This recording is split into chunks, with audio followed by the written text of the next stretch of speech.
simply as the action track. This 3/4 mile D-shaped oval provides the setting for tonight's Busch Series short track finale, the 19th annual Autolite Fram 250.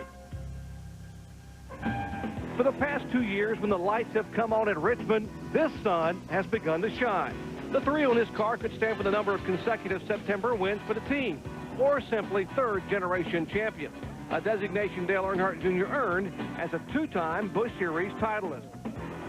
This season, the 3 cars had its 3rd different full-time driver, as former truck champion and now Busch rookie Ron Hornaday jumps aboard. Speaking of rookie jumps, 2-time winner Kevin Harvick has leaped to within 23 points of the runner-up spot in the standings, now held by Series veteran Jason Keller. Now, why are we referring to runner-up spots?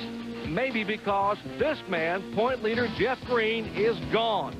604 points ahead of anybody and everybody, which means with just 7 events remaining, he can focus on winning, just like he did from the pole here this past spring. There is only one way for these Busch regulars to approach this race tonight: run their guts out, and then hope that Mark Martin realizes halfway through the race he forgot to buy tickets to tonight's $54 million lottery drawing. On the pole is Todd Bodine. He got back to victory lane at Michigan. Tonight he comes in 4th in points, just 88 out of 2nd. He has 3 top 10s in his last 4 races at Richmond. Jeff Green continues his charge to the championship, and tonight looks for the Richmond sweep. He did win here in May, the only race he has won this year where Mark Martin was in the field. And speaking of Mark, he won last Saturday at Darlington, and tonight chases his 46th career win in the Busch Series. He led 147 laps here in May and finished 4th. Tonight, he starts 5th. And just in case Mark should leave to go get those lottery tickets, life won't get any easier for the Busch regulars, because Jeff Burton starts outside of row number 1. But, Bill, there are a number of Busch Series regulars that could win tonight at Richmond, and one of those is Randy LaJoie. Now, Randy told me yesterday he will not be back with this team in 2001. He has signed a letter of intent to drive with Joe Nemechek. But LaJoie has never won here at Richmond, and tonight he wants to get one more victory for the number 1 team. But one other guy that's been on a roll that's a Busch Series regular is Elton Sawyer. Sawyer finished 3rd last week at Darlington and has a great car tonight. He could get to victory lane. But the one driver I think has never been able to showcase his talents as he should here at Richmond is Kevin Grubb. He's from nearby Mechanicsville, Virginia, and Grubb has not had good finishes at this track, even though he's run very, very well. But the car that I think could contend with Mark Martin and Jeff Burton tonight has a number 2 on it. That's Kevin Harvick, and Harvick's team is on a roll. With the momentum they've got from 2 career victories this season, I believe with their brand new race car tonight, the number 2 car could get victory number 3. And with just 7 events remaining in this, the 19th year for the NASCAR Busch Series Grand National Division, it has been domination in the point standings by Jeff Green. Just 88 points, though, separate Keller, Harvick, and Bodine. Phil Parsons, a great run at Darlington, enters the top 10. And now we go down trackside for the 4 words every race fan waits to hear: the command. Gentlemen, start your engine.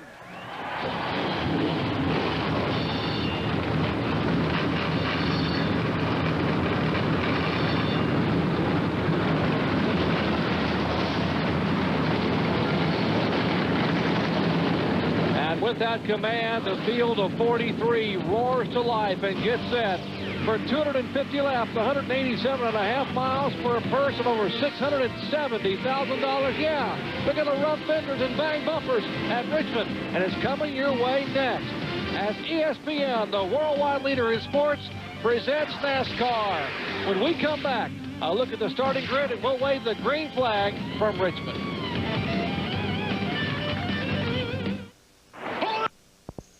In Darlington, we talked about the fact that you had to take care of your equipment, but here tonight at Richmond, I think the words are fender management, tire management. Keep the fenders on the car and keep the tires under you. We're always talking about tire management, but tonight I really think it's going to be important. Last night, in the NASCAR Craftsman Truck Series, they had 3 sets of tires at their disposal, and they only ran 200 laps, and at points of the race, some of those trucks really struggle finding the grip.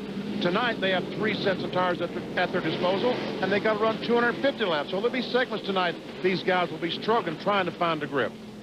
Our Suzuki starting grid shows Todd Bodine picks up his 6th career pole. How about Jeff Burton on the outside front row? And, Benny, this racetrack these drivers are going to compete on, very tough. We mentioned it's a 3/4 mile, D-shaped oval, very wide. It seems to be a lot of room to pass, 2 and 3 groups, but sometimes it gets very crowded. As these tires get hot, it's going to become very crowded. The groove will move up. All practice long in qualifying, the cars have been on the bottom of the racetrack. As the tires get warmer, they'll move up the racetrack, and then the bottom will become very slippery. The winner will probably be the guy that handles on the bottom better than anyone else. Again, 43 cars will start. We'll have 8 onboard cameras. You see some of the onboards. There's a look at our starting grid for the Autolite Fram 250. Getting set for 250 laps of action here at Richmond International Raceway.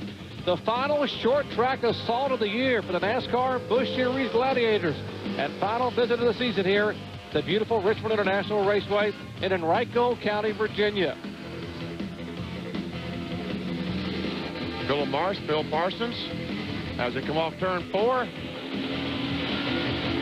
And there you see the last starter, Mike Wallace, and there you see the green flag.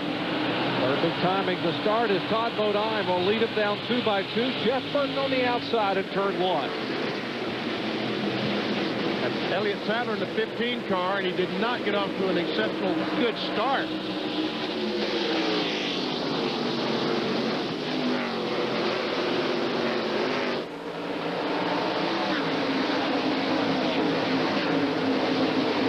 Turn 4, Jeff Burton will lead the first time by as they are side by side for position back in the 6th spot. Again, a challenge by Todd Bodine.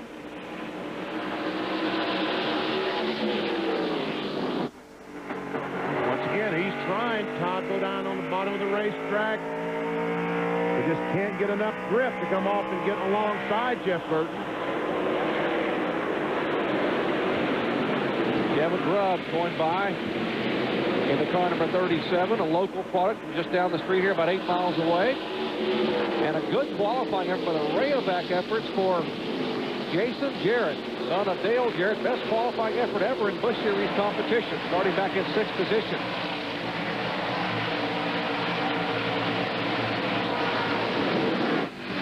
And we're riding on board with Ted Musgrave, the Chunlock on board.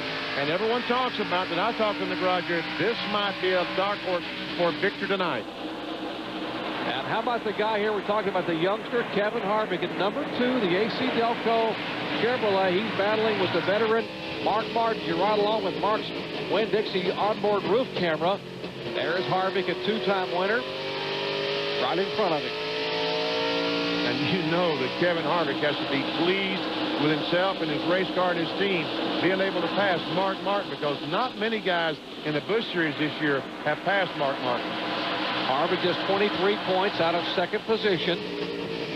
Trying to reel in Jason Keller in the point standings.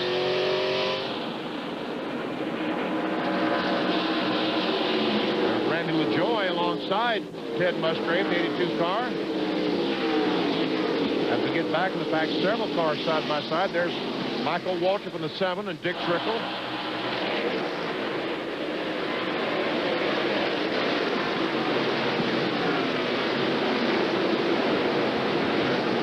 The 52 car is Brandon Butler, another local driver here in the Richmond area that has got one of the Grubb cars and made the field.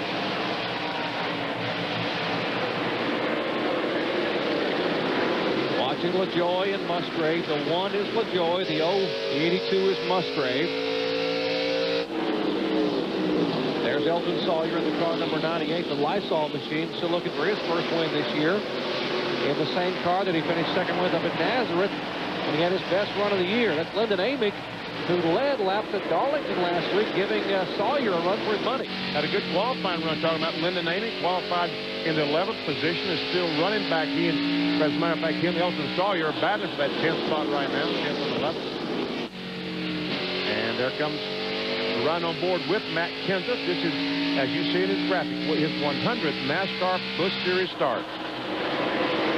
Still side by side for position, back to the 10th spot.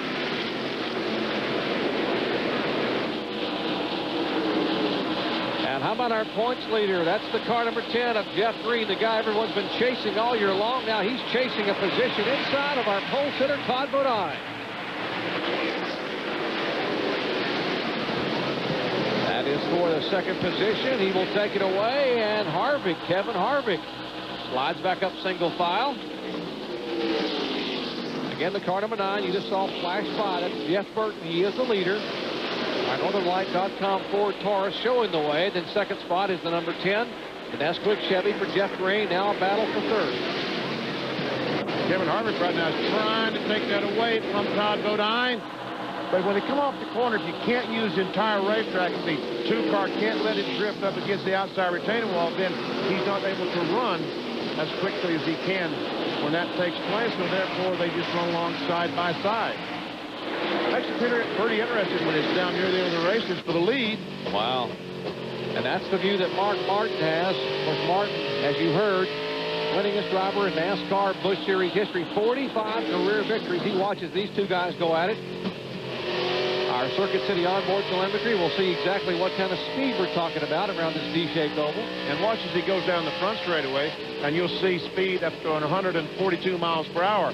Now, you'll not see that much down the back stretch because the front stretch, being the D-shape, it's much longer straightaway, and therefore much higher speed. There you saw only 134, 135. So 7, 8 miles per hour difference in the front and back straightaway. Now here's Kevin LePage in the Redman Chevrolet. A couple of Winston Cup veterans going at it. The 25 cars, Kenny Wallace driving for Ed Rensie. That's the Lance Snack Chevy. They are battling for position. At 16th, 17th, and behind them is Elliott Sadler. And there's Mike Dillon in the car number 21, the Rockwell Automation Chevrolet, owned by Richard Childress. He was going by a moment ago, fourth position, now in 15th spot.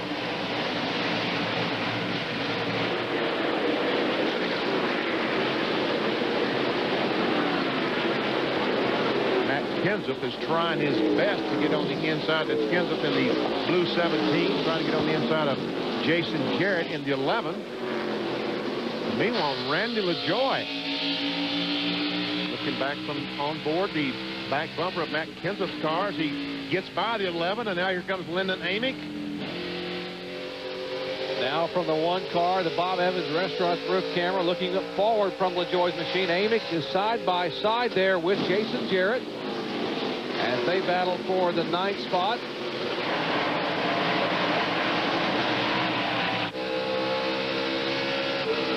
Jason Jarrett, a new crew chief this week. John Wolf has come over from the Kenny Schrader Winston Cup team. M&M's team, and boy, what a difference they came and tested.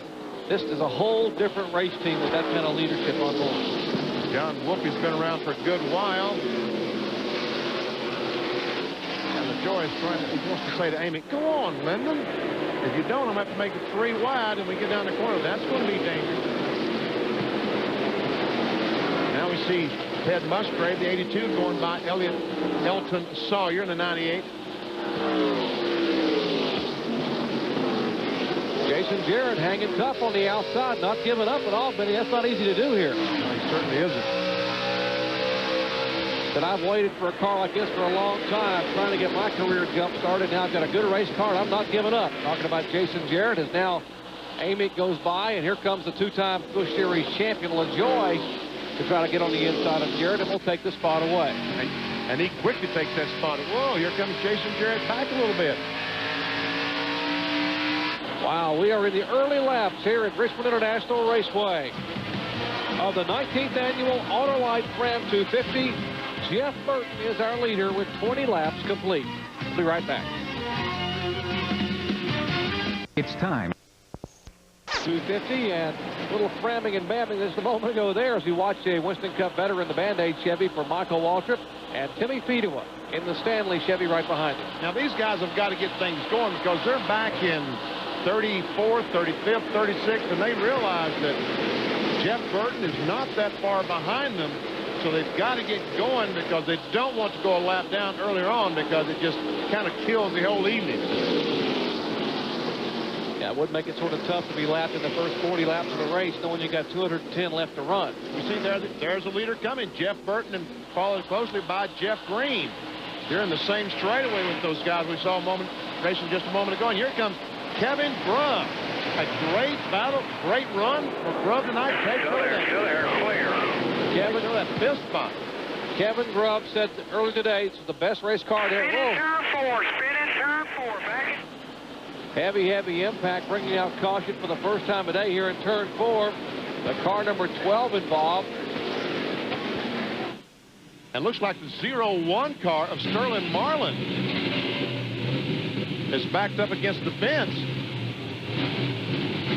So caution number 1 coming out on lap number 29.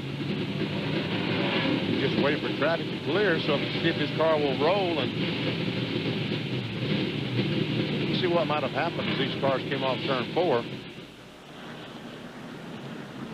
There we see Tony Raines in 33.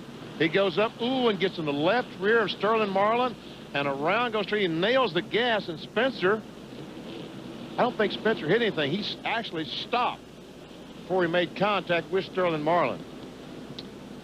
He's on board with Sterling Marlin. Now listen. This is down the backstretch, I guess. Yes, now we're going in turn 3. Here's the contact. The left front hit and then the left rear. And now we are under caution. Here's the 98 car down pit road. Unscheduled pit stop for Elton Sawyer. Ricky Vyers and the crew go to work. And let's go down to the pits, the Sawyer pits.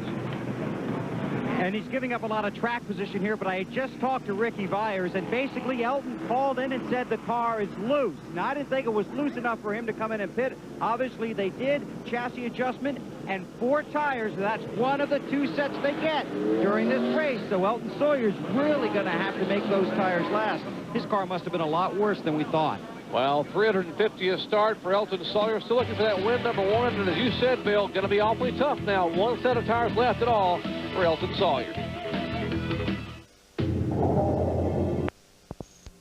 Tomorrow at 3 p.m. Eastern Time on ESPN, Tiger Woods trying to become the only golfer since Lee Trevino in 1971 to capture the Triple Crown of golf, the U.S., British, and Canadian Opens. And by the way, Tiger shot 7 under today, which puts him 3 back of the leader, Greg Chalmers. That is tomorrow at 3 Eastern Time, noon Pacific. For more, log on to ESPN.com. As we are set for the green flag after the first caution of the day involving a spin by Sterling Marlin. Break with the leader now. Check that outside. Green flag. Barnwell, the spotter for Jeff Green, giving him all those instructions.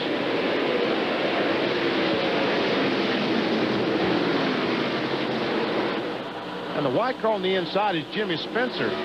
I guess when he stopped up there when the 0-1 car of Sterling Marlin crashed, the leaders came by and lapped him because the our score is showing him a lap down as he struggles to try to get by 37.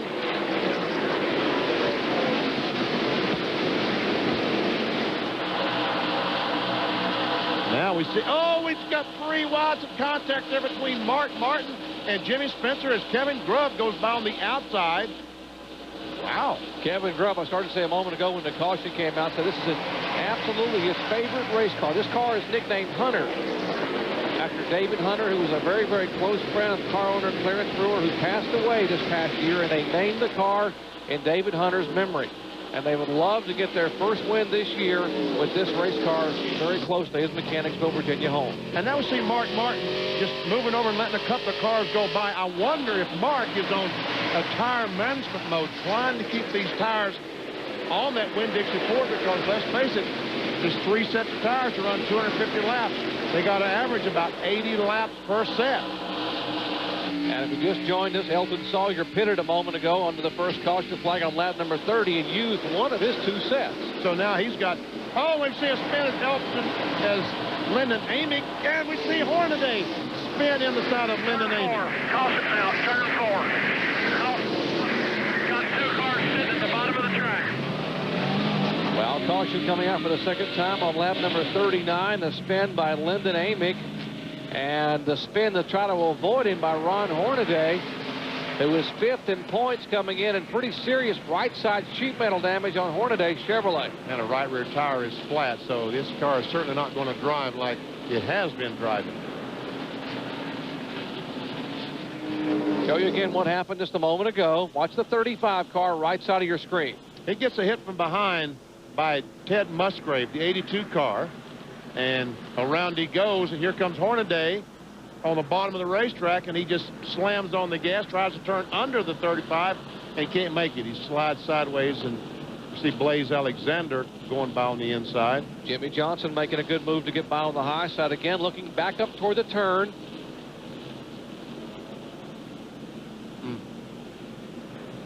Well, I guess both those cars have seen better days, to talk about the 35 and the 3. Now looking back from the Visine bumper cam, there's the touch, and you see Amy's car go around. Everything would have been okay, except Hornaday just tried to turn under it. Watch this.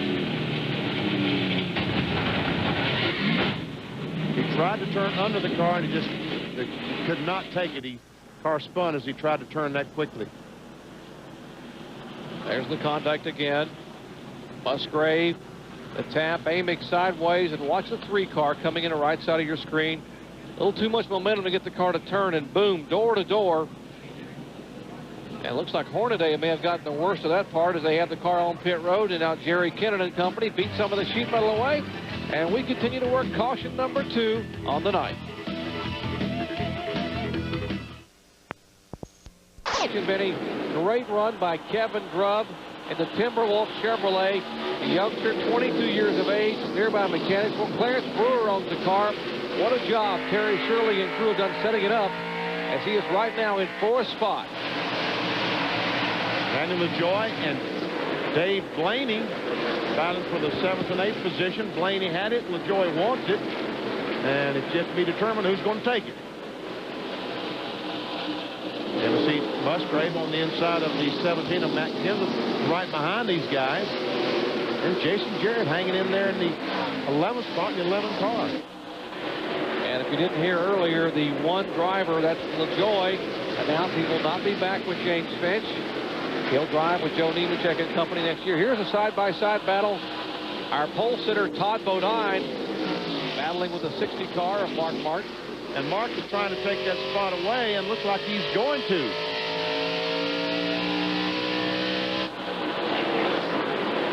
Well, this battle still rages between the 1 of LaJoy and Blaney in 20.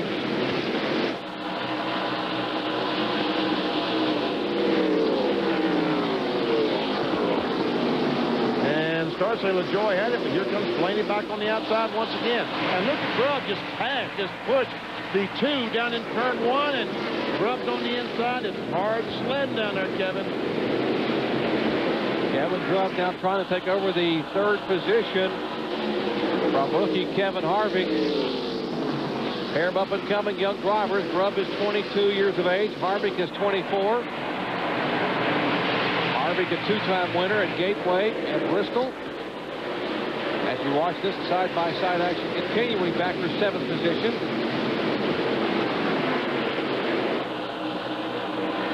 And finally, LaJoy takes over the spot.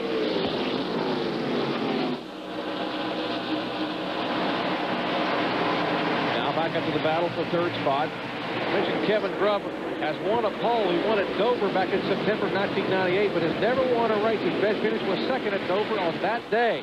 Back in September of 98, his best finish this year, a 5th at Atlanta back in March. Well, I said the race of his life, so obviously that was incorrect. I had forgotten about Dover and that great 2nd place finish there. Mark Martin seems to be closing in on these 2 guys. And look at Grubb. Harvick just finally said, go ahead, you're faster than I am, take the spot away. Oh, maybe not. Now Grubb is gone by. Harvick's not pulling line. Good drive, buddy, good drive. Father's talking to Kevin Grubb saying, it's time for you to get that first stop yet. Here comes Harvick back on the inside, but Grubb will hold him off. As you said, Benny, now just a couple of car lengths back is this 60 car, the Winn-Dixie Ford, on the hunt.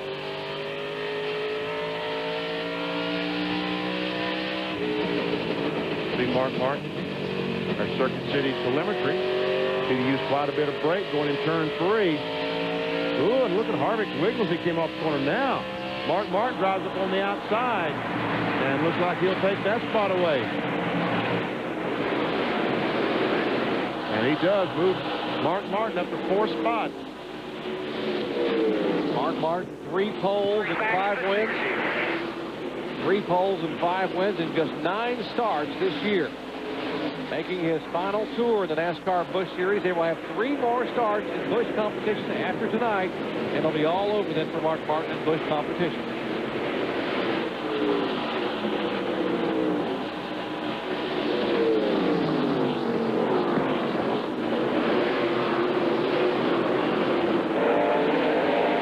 LaJoy, the 1 car, has gotten by our pole sitter, Todd Bodine. So LaJoy has moved up to the 6th position after starting in 12th. And look, here is a genuine mess right there. A genuine recipe for a caution flag as Michael Wallace. I think I'll just hang on here a second. Here's Mike Wallace in the 77 car. Philip Morris in the 30 car. The George Debitaro Little Trees car on the inside. Timmy Fita was there. The 96 car is Mark McFarland, who qualified in the 15th position. Oh, almost in contact on board with Jimmy Johnson. Or Alltel on board as Fita closed up right on the back bumper, and that's up in the 25th position. Uh-oh, Fita's on the outside. That's position on the outside now. That could be trouble. It is. Fita was started back in 39th spot and now climbed to 24th position. Well, Todd Bodine was our pole sitter, got his 6th pole of the year earlier tonight, but Bill Weber right now, he's riding along in 8th position. Yeah, Jerry, he's been slipping back through the field almost from the green flag, and the problem with his car is he cannot get it to turn in the corners. So they talked it over extensively during the first caution period. They're going to take 2 rounds of wedge out on the first stop, make an air pressure adjustment to try and get Todd moving forward in this field. Right now, he's trying to hang on to each and every position, and he's got some fast guys right behind him. And Bill, speaking of fast guys, how about our points leader who goes by Jeff Burton to take the lead? So on lap 57, we'll come by, and the NASCAR Busch Series points leader, Jeff Green, becomes our next leader here tonight at the Autolite Fram 250. Back with more green flag action in just a moment. I don't know. I can't see. Pretty concerned, but they believe it is a motor problem. They could be going behind the wall, but right now they're watching Kevin, hoping that he can hang on out there. But obviously a problem at this point for Harvick. We can see some smoke out of the back of the car, which usually signifies engine problems. And Harvick can get a double whammy here. He leads in the Rookie of the Year points standing for Best's Rookie of the Year points by just 17 points over Ron Hornaday. And he is just 23 points out of 2nd spot in the overall standings to Jason Kelly. To the 33 car of Tony Raines, he is several laps down, being shown 4 laps down as he got a pretty good race car. He goes by the 20 car of Dave Blaney. I think it could be the left rear tire that's rubbing on the 2 cars. It just seems to do it when he goes into the corner and that soft left rear goes down. Gets a little deflection. Let's check back in there, pitch to Bill Weber. Bill, how about it? Guys, they think it might be that the car is leaking grease out of that rear-end gear, so they could be leaking rear-end grease. Well, that doesn't sound good either. No, it doesn't. That'll be for a long time behind the wall. Change that gear. Anytime you lose fluids in these cars, that's not a good deal. And we see Todd Bodine has just lost another spot as Jay Sauter. That country farming car is taking over the 9th spot. Pretty good battle back for 12th position with the 25 car. There's Kenny Wallace, and behind him is the 81 car, Blaze Alexander, and it's Jason Jarrett. They are 12th, 13th, and 14th, all on the lead lap. In fact, there are still 37 cars on the lead lap. And Elton Sawyer, that 98 car, the Lysol car, remember, he made a pit stop, changed 4 tires, and a big chassis adjustment because his car was so loose. Well, he's fought his way back up to the 15th position. But all these other cars have two new sets of tires. He only has 1 more set of new tires. And now he's running on Jason Jarrett. Jarrett, of course, has not been in the pits, and the fresh tires should tail the tale for Elton Sawyer in the Lysol 4. Now to the inside.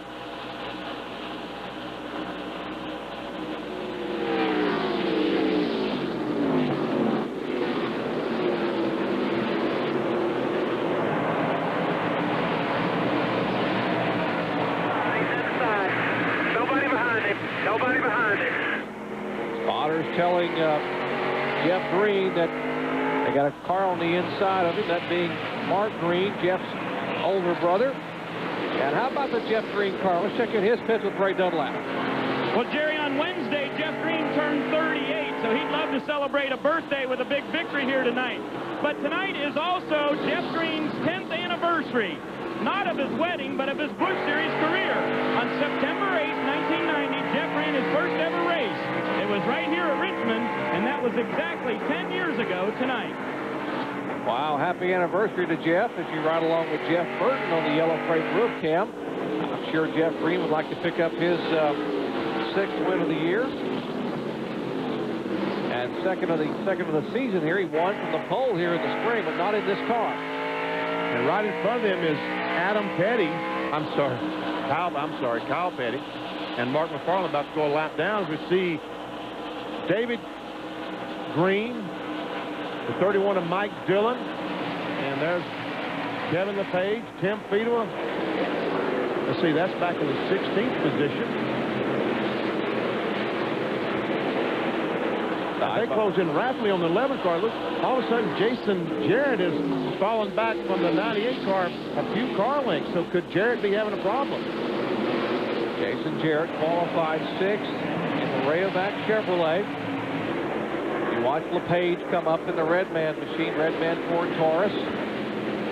Matrix Motorsports, the name of LePage's operation. He owns the car, along with Steve Plattenberger. There's David Green. You heard Benny talking about the FC Glass car, the 1994 Busch Series champion. In the 34 car, he's back in 17th position. And he started in 34, talking about David Green. There's LePage. He started in 21st. And as you said, Benny, Jason Jarrett dropping back the car, just not getting off the corner at all, moving up across the racetrack, in danger now of losing that 17th spot. Look at Randy LaJoy. The 1 car is closed in on the back bumper of Mark Martin. So LaJoy, the Bob Evans Restaurant Chevrolet, one of the best runs we've seen in the year. He runs right up on him in the turns. We'll watch again as they go into turn 1. Now watch LaJoy just run right up on the inside of that Winn-Dixie Ford. Well, Mark Martin ran on the bottom of the corner that time. Is that Bobby Hamilton right up in front of these cars? Hamilton is now a lap down. How about Jimmy Spencer? You know Jimmy's not going to give up. He had the incident where he had to stop on the racetrack when another car spun, an Amix spun. He had been a lap down because of that situation. Now he is being shown back on the lead lap in 21st position. Way to go, Jimmy. That Zippo Chevrolet for Jimmy Spencer. We're getting some reports that Jason Jarrett said his car is very, very tight. He can't get the car to turn in the corner. As Brandon Butler in the 52 car is trying to go by, and Spencer is trying to go between the two of them. Jimmy, it won't fit. And Jimmy's not going to wait long. Here, I can make it fit. I can make it fit. Oh, baby. Jimmy, I'm telling you, it won't fit. I'm telling you. Well, not going to fit. Whoa. Oh, man. Philip Morris. Turn 2. Got one up high against the wall. Up high. Up high. 3 cars coming. Right in front of the leader, bringing out the 3rd caution flag tonight on lap 84 is Philip Morris. There comes Kyle Petty back by, trying to get back his lap back, and he will get his lap back. And they're still crashing up in the corner. That's a 96 car of McFarland and Bobby Hamilton Jr. in 26. Quiet. Just be quiet. And they was right back.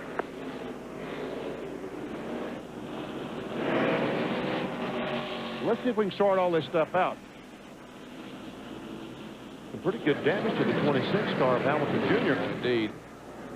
But there's a 30 car. He just simply gets the car a little bit too high, gets out from under him, and he backs it in the fence over in turn 2. And there you see Michael Waltrip go by. And then, coming off turn 4, the 33 and 96 get together, and 26 has nowhere to go but right in the side of McFarland. The 33 was trying to run back to the line and get a lap back. Meanwhile, Ray Dunlap, here they come. And And Benny, Jeff Green is in. His car has been tight as well, and they're going to make a change on air pressure on the right front. And we also see there's going to be a wedge change. It's a quarter of a turn on the left rear right here for the 10. Now to Bill Weber. This is a short track. Remember how tight pit road can be. We saw it in the Cup race here in the spring. Jeff Burton's car a little loose. They made a track bar adjustment. He's getting 4 tires. Left side's going on. Waiting on the left rear. The car's down. Burton beats everybody off of pit road. It'll be Burton, then Harvick, then the Winn-Dixie car for Mark Martin. So different situations in the pits. So the 10 car was tight. They used air pressure and wedge. The 9 car was loose. They used a track bar. And there's a tire. Oh, on pit road. Someone. And unfortunately, it has a number on the side that they will be able to tell whose tire it was. Well, we worked caution for the 3rd time tonight. Coming out on lap number 84, a spin by Philip Morris initially, then a double spin. Mark McFarland and Bobby Hamilton Jr. Watch the spin right in front as Mark Martin's Winn-Dixie roof cam shows you the 33 and a 26 going sideways. Back in a moment.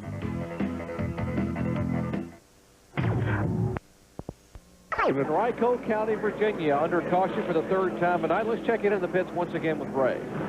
Well, Jerry, I was just listening to Mark Martin as he and Jeff Burton talked over how their cars are on the radio, and Mark said, I don't think I'm going to be very good tonight, but that's usually bad news for the competition. They made a major chassis adjustment on this last pit stop as they brought the track bar up an entire inch, which takes 8 rounds on the track bar. Now, we saw Mark do the exact same thing 1 week ago at Darlington, and guess what happened there? Well, of course, he won. Bill? Todd Bodine, the pole sitter, currently cruises around this track in 11th, a half-pound out of the right front, 2 rounds of wedge out to try and help him make that car turn. Elton Sawyer did not pit. He is your race leader. Green is out. All right, guys, thanks a lot. We'll see if those adjustments will make a difference. We go back to the restart on lap number 90 of 250. That's the 3rd caution flag of the night. And our 90, the car number 98 is being shown as our leader. That is Elton Sawyer. There in the Lysol 4. There comes Elton. And there comes Ron Hornaday in the 3 car. All these guys jumping on the 98, trying to get in front in case the caution comes out, get a lap back. Hornaday does it. Meanwhile, there comes Jeff Burton down on the inside of Jimmy Spencer. That's a battle for the 2nd spot. Burton is the 9 car. There's Burton on the inside. The 12 car, the Zippo Chevy. That is Spencer. The 2 car of Harvick that had, we have reported possibly some rear end fluid leaking. We don't see any smoke now from that car. He's holding on back in 4th position, now battling for 3rd. The way his car is running, it certainly doesn't appear as though he has an engine problem. It just might have been as simple as a tire rubbing the fender back in the left rear. Now, Mark Martin trying to get on the inside of Spencer. Meanwhile, the 2 car goes by the 98 of Elton Sawyer. The 9 car, Jeff Burton, is the leader. Kevin Harvick, 2, is in 2nd spot. The 3 car of Hornaday is a lap down. And he's being shown back in 37th position as you watch the battle now. Martin on the inside, the 60 car of Elton Sawyer. Pair of Fords side by side. And here again, the 9 car of Jeff Burton, the leader. Trying to... And here comes that car number 10 that was a leader a little while ago. Our points leader, Jeff Green. Now Mark Martin's trying to go by Hornaday on the outside.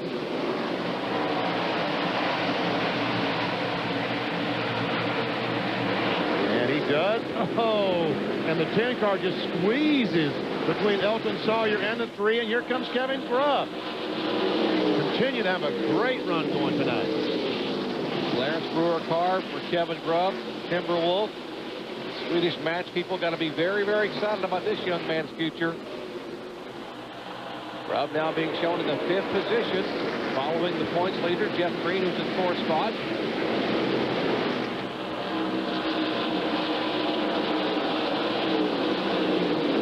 Once again, the 98 car pitted back on lap number 30 after the first caution flag had come out for the day, and they changed tires, so they did not come in on this most recent flag. But everyone else came in and got fresh tires, so not bad for Elton Sawyer to be able to hang on right now. At least hang on to the top 10 spot. And we see the left rear tire is flat on Mike Wallace's Lear automobile. The car up, guys. Got to pick the car up, baby. Got to pick the car up. Kenseth gets by the 98 car, takes over spot. Here comes the 66. That puts Kenseth in the 6th position. Now 66 takes over the 7th position. Elton Sawyer back to 8.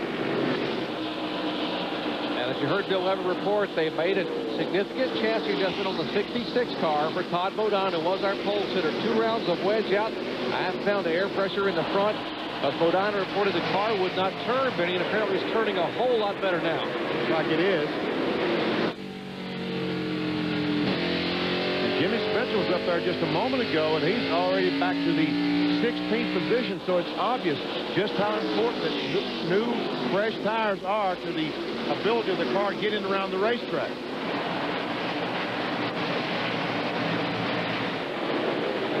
Now, we showed you a moment ago that Mike Wallace had a flat left rear tire. See if we can see what might have happened there. Here's him in the 77 and Jason Leffler. Right there, the 18 car gets in the left rear, and that just cuts that left rear tire down, and Mike Wallace really does a nice job not to spin. Boy, did a heck of a job not to spin, not lose control of that car. And there's the car Benny was just talking about a moment ago. The 12 car of Spencer was running in 2nd spot, and now it continues to fall back. And we're getting reports that his car is very loose on the racetrack. Apparently those tires have just gone away. And he has got a whole group of cars back just waiting for him to slip a little bit so they can all get by. David Green was right on the inside. Can't make any progress. Tim Fiedler, Dick Trickle in the 5. Mike McLaughlin in 48. Jason Keller in 57. Hank Parker in 53.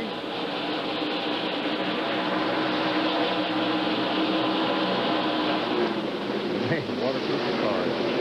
And right now, the 12 car of Jimmy Spencer really has them all jammed up, as Michael Walker thought about going in the middle of 2 cars, Lyndon Amick being one of them. Looks like Brandon Butler the other one. Oh, some contact there between someone. All they left was a trail of smoke. Final short track race of the year for the NASCAR Busch Series Grand National Division. There will be 6 events remaining after tonight in this 19th season, as Jeff Green tries to hang on and get his first Busch Series title. There's David Green, his older brother, the 1994 champion, back in the car number 34 there in the middle of that pack. See Mike Wallace in the middle of this group. Here's Ted Musgrave, our channel lock onboard camera. Musgrave is now back in the 27th position. Phil Parsons on the inside, the Kingsford car. He's 26th. Oh, Mikey got a little loose as he came off that corner.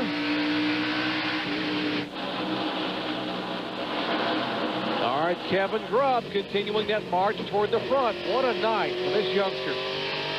Right now taking over the spot. He's in 4th position. And the guy they're chasing is Jeff Burton in the car number 9. We are past the 100 lap mark. Burton, Harvick, Green, Martin, and Grubb. Back in a moment.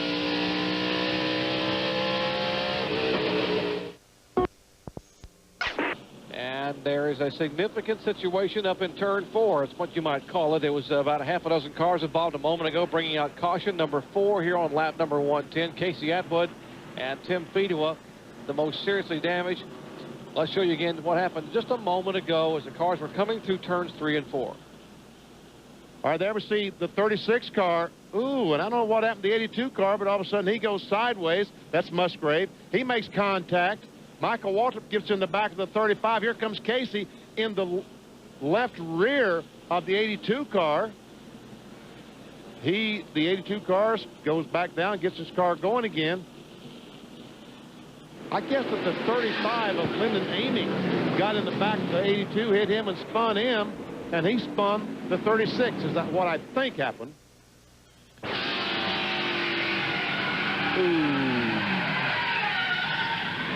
Ooh, there's the contact from Casey Atwood. Now from Jimmy Johnson's roof camera, watch in front of him, top of his windshield. See it all break loose. And now from our helicopter above, take a look at what happened again I believe that he got hit from behind by the 35 car. He spins, the 36 spins.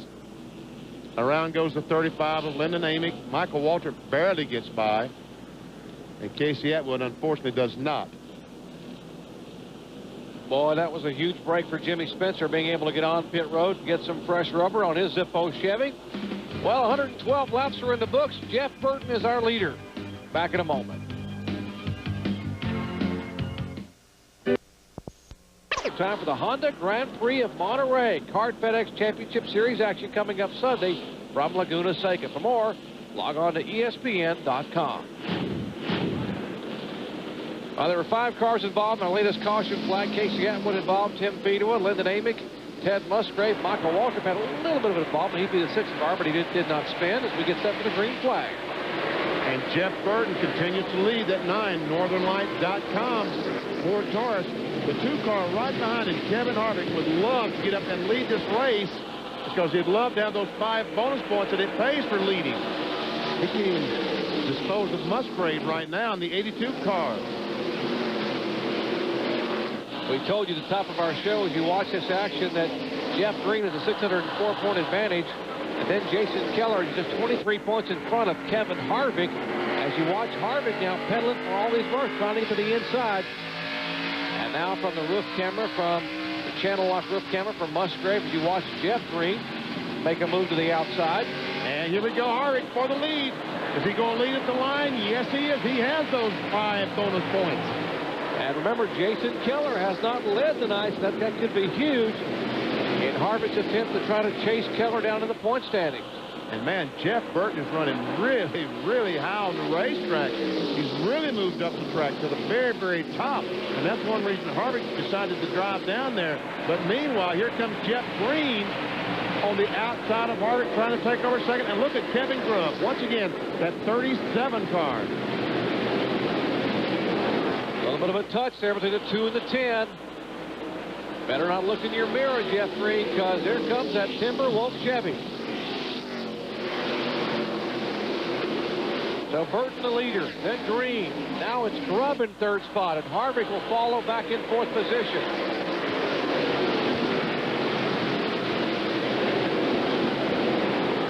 And just the back of your screen, you see Mark Martin just sort of sitting there. What would you call it, Benny? Tire management. He's managing his tires right now. He's riding, in other words. He's riding, yes. He better not, those guys better not forget that Mark Martin is in this race. Right behind comes Mike Wallace, the 77 car. Remember, he had that left rear tire to go flat, so he's a couple of laps down, but has a fresher left side than these other cars, so maybe he can get back up in front of the leader, and caution comes out and get one of his lap back.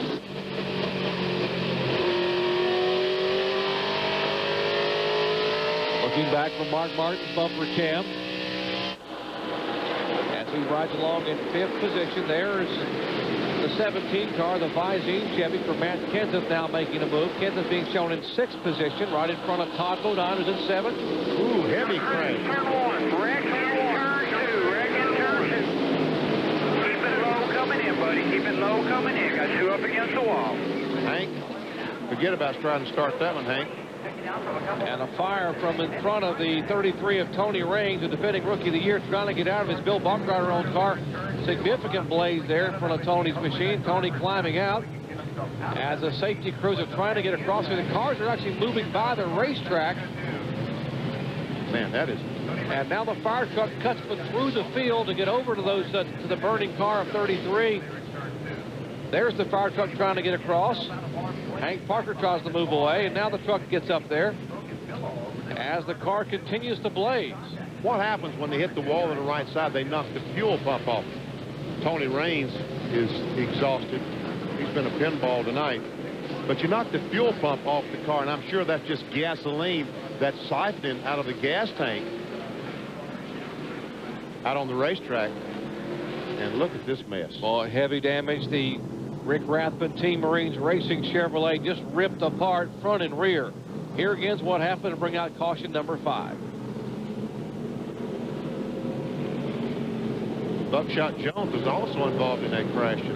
There you see when the fuel pump gets knocked off and the fire starts. With all that spark, there's no, I mean, all those sparks around there with those metal dragging the racetrack, there's no way to avoid the sparks, and when the fuel pump gets knocked off, the gasoline just siphons. Boy, look at that car 53 trying to get back to Dave McCarty and the crew. And there's the fuel just running out from beneath. Part of that's fuel, probably part of it maybe water from the radiator running out from beneath the car, and the firemen are there. They have extinguished that fire. They need to bring some oil down there quickly and try to absorb that fluid that's coming out. Yeah, that's a good move. Oh, look at the front of that car. What's left of that car number 33. They're going to need to use some Aleve on that one tonight. Yeah.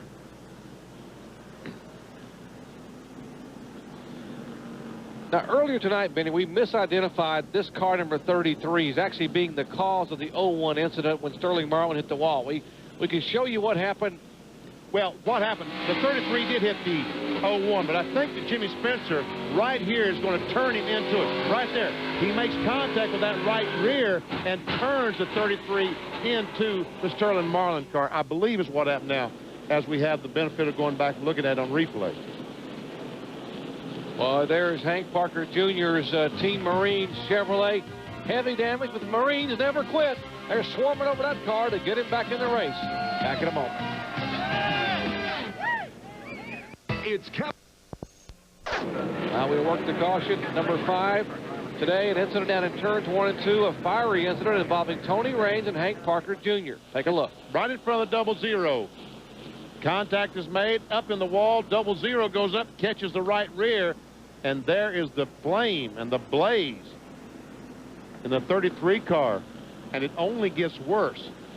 Tony quickly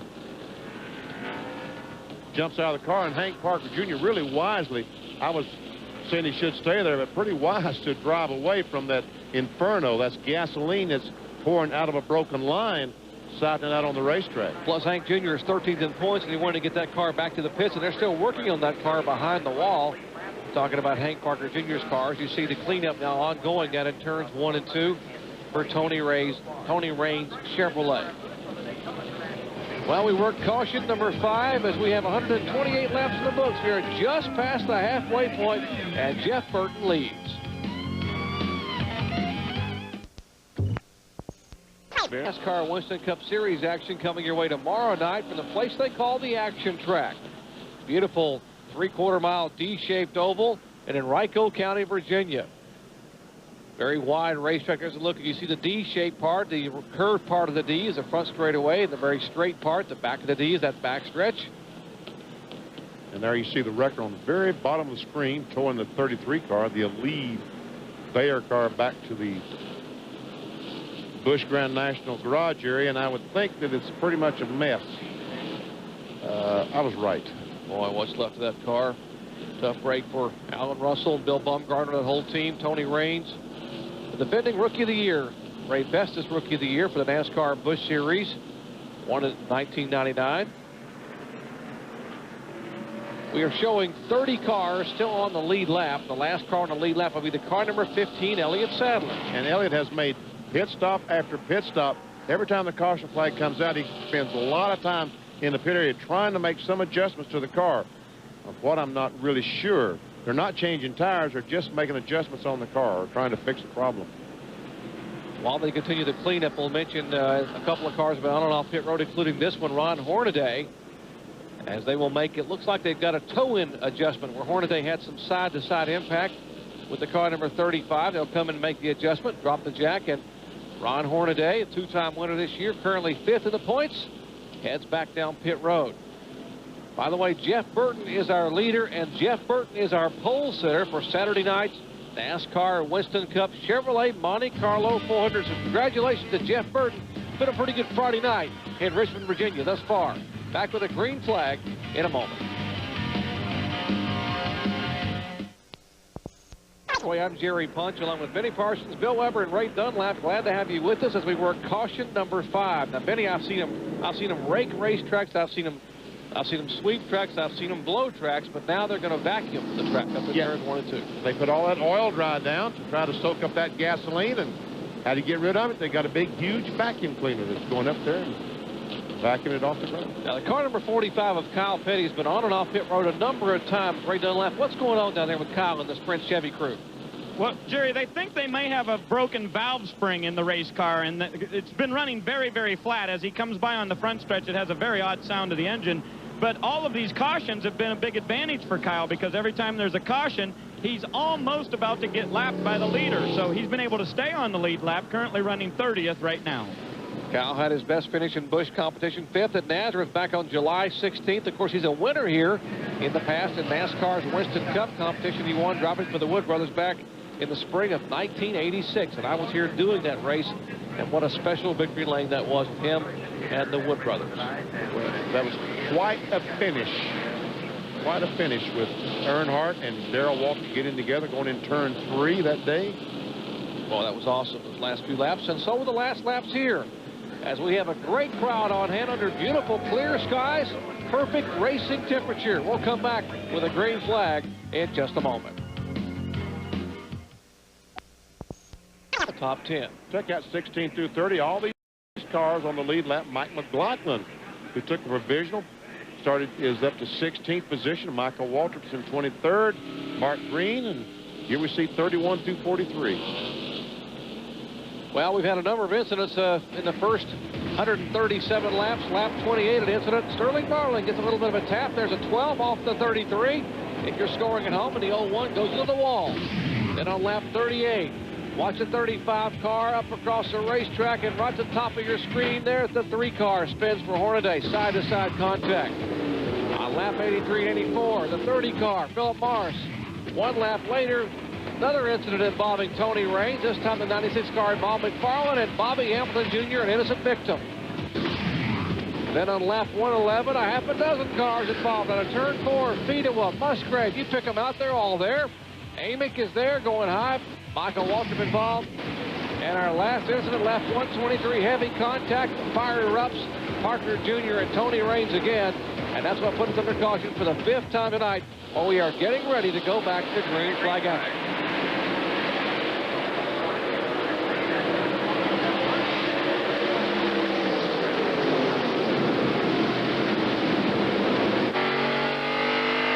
Jeff Burton caught a break. Was able to get by the lap car. Bobby Hamilton Jr. enabled him to get about a 10-15 car length advantage on Jeff Green, but Green finally gets by.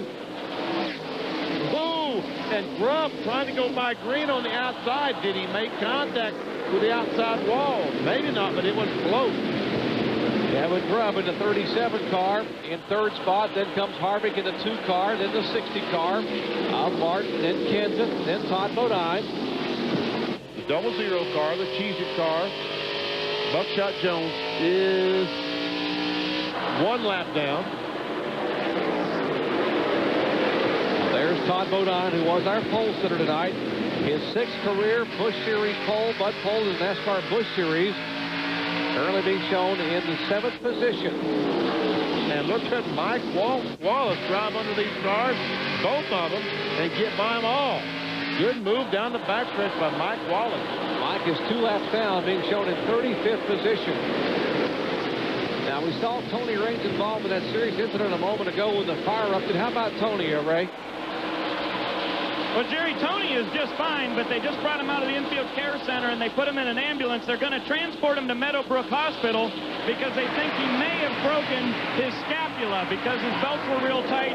He said he's complaining that his right shoulder is very sore, but he's sitting up, and they're walking out. He said, I don't need to go to the hospital, but the doctor said we might want to take it there and have you get an x-ray. Well, better safe than sorry. Scapula being that right shoulder blade where the car went up against the wall. Normally you bang it against the edge of that seat, and you can break off the tip of the scapula. Oh, Phil Parsons, heavy contact with the inside wall on the backstretch. And still no caution flag, but they might as well throw it because he isn't going anywhere. And now Matt Abernathy will indeed waive the caution for the 6th time tonight. Oh, heavy contact for Phil Parsons. Had a great run at Darlington. Put himself in the top 10 in the point standings. And now the Kingsford Chevrolet for Tad Geschecter and company will head back to pit road. And Benny, I'm not sure that one's fixable. Sure doesn't look that way, Jerry. Oh, heavens. I see some damage back in the right rear. I don't know if that was from this incident or happened earlier. There's the spin, and you saw the contact against the concrete on the inside, almost head on. So now I know what happened to the right rear, because after the front hit, it spun around the right rear, got in the inside wall as well. There's 43-year-old Phil Parsons, a two-time winner in NASCAR's Busch Series. His last win coming in Charlotte back in the spring of 1994 at Lowe's Motor Speedway. His best finish here had been a 4th back in the spring of '97. Again, his best finish of the year, a 5th at Pikes Peak, which we did back in July. Now on the pit road, probably for the final time under caution tonight. He only has one set of tires left, Elton Sawyer.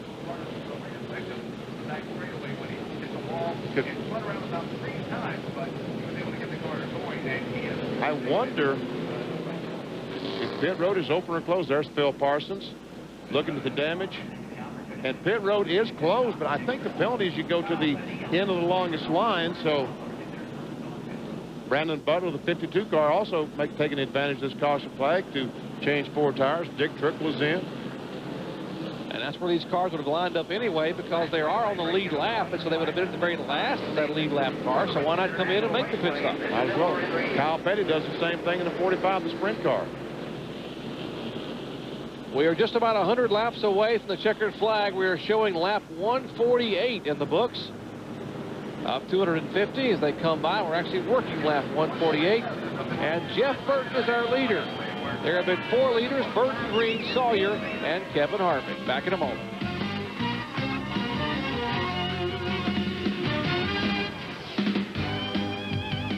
Seal in big savings on Thompson's Premium.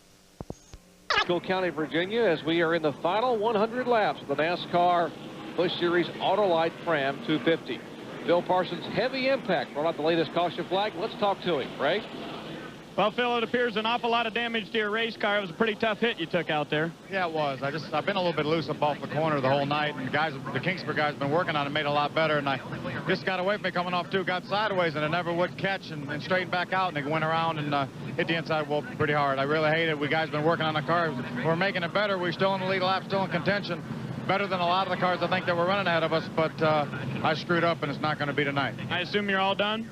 Yeah, I probably, but I'm not sure. We'll have to get back and look at it. Okay, off to the garage goes Phil Parsons and the 59 team. Boy, tough break for Phil. 10th in the point standings coming into the night with just 7 events remaining, 6 after tonight. Trying to get a top 10. Here again is what happened just to Phil a moment ago, Benny. And we see he said he just got it loose off turn 2, could not get in our control, and he goes down, slides down, and just smacks the inside wall with the, you see the steam out of the front. That is the radiator being broken, leaking water. All right, we'll come back for more green flag racing action as we continue to work caution number 6, and track cleanup continues at Richmond. Racing action to come your way here tomorrow. These fans will be back in the stands. It'll be jam-packed.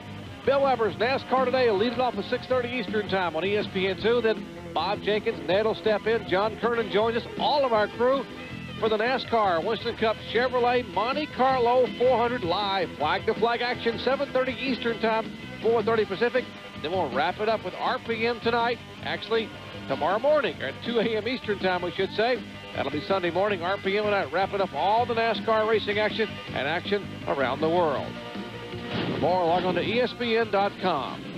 Our Napa Field summary shows you that Jeff Burton is our leader, followed by Jeff Green, the points leader. Kevin Grubb having a great run tonight. The Timberwolf Chevy for Clarence Brewer. Kevin Harvick back in 4th spot. Mark Martin sitting there watching and waiting. There's Matt Kenseth in 6th. Todd Bodine, Sauter, Wallace, LaJoy in the top 10. They got 16 through 30. Mike McLaughlin, who started 40th, leads that group. Jason Leffler, another car, also took a provisional, is in 17th. Jimmy Spencer has fought his way back to the 20th position. Jason Jarrett being shown in 23rd. Elliott Sadler in 15th. Mark Green, the last car on the lead lap. And a lot of these cars, including Jason Jarrett, have made pit stops during this caution flag.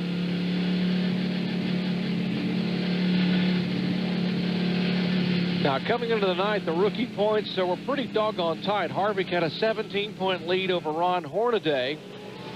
And as of now, you take a look at it, there's Harvick and Hornaday. Hornaday's had his troubles tonight thus far, being involved in an incident very early on. He's being shown back in 33rd position. Jay Sauter, who finished 4th at Daytona to begin the year, driving for Mike Herb and Kerry Agajanian. Quality Farm and Country car back in 3rd spot in the rookie points. Jimmy Johnson had 2 6th-place finishes this year. Had tough luck at Darlington, cost him a top 10 in the points. And this is Jeff Burton, our yellow freight onboard camera, our leader, as he looks back at Jeff Green, the Nesquik Chevrolet. As you see the lights out atop the Pontiac safety car. Green flag to be shown to these cars as they come off turn 4. Green flag, green flag.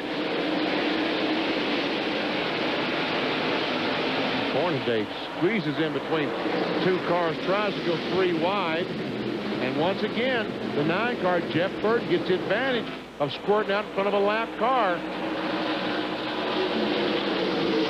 And we are told they are going to black flag the 1-5, the 15 car. That is Elliott Sadler. We presume that has to do with the restart here just a moment ago. He was supposed to start at the tail end of the field because he pitted when the pit road was not open. And the penalty is you got to go back to the end of the longest line, and I guess Elliott did not do that. He thought they would forget it, but they didn't. They got long memories. Long memories. See Todd Bodine trying to drive under Matt Kenseth. That would be for the 6th position. Jeff Burton is our leader. Has led 3 times for 123 laps thus far tonight. There have been 6 lead changes among 4 different drivers. Mark Martin trying to get by the lap car of Ted Musgrave. Musgrave had a pretty good run going. As a matter of fact, some of the crew members down there thought that they had a chance to win this Autolite Fram 250 tonight, but he was involved in that spin off turn 4 and is now being shown 31st, 1 lap down.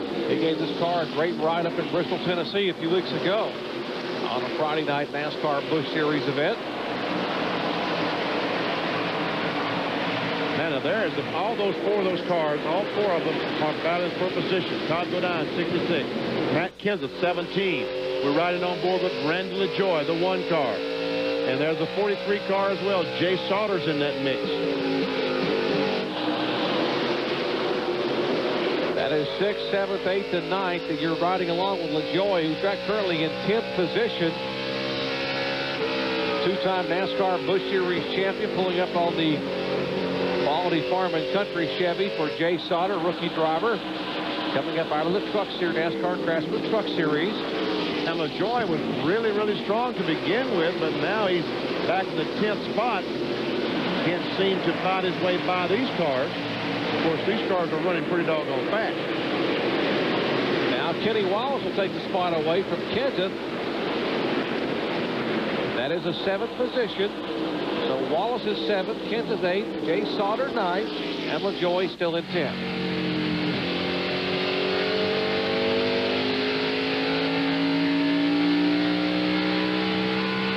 Kenseth, a 2-time winner this year in NASCAR Busch competition. He won the opening one this year at Daytona and also won out of California. And another crash on the front straightaway, and Hornaday has made some heavy contact with the right front and has knocked the fuel pump off. And once more, we see some flame out. Ron, if I were you, I think I'd stop and get out. Now would be a good time to stop and get out or drive to a fire truck somewhere back there. Well, he's still rolling along. Fire truck's coming toward him. He's trying to get unbuckled. You see him inside trying to get his belts undone.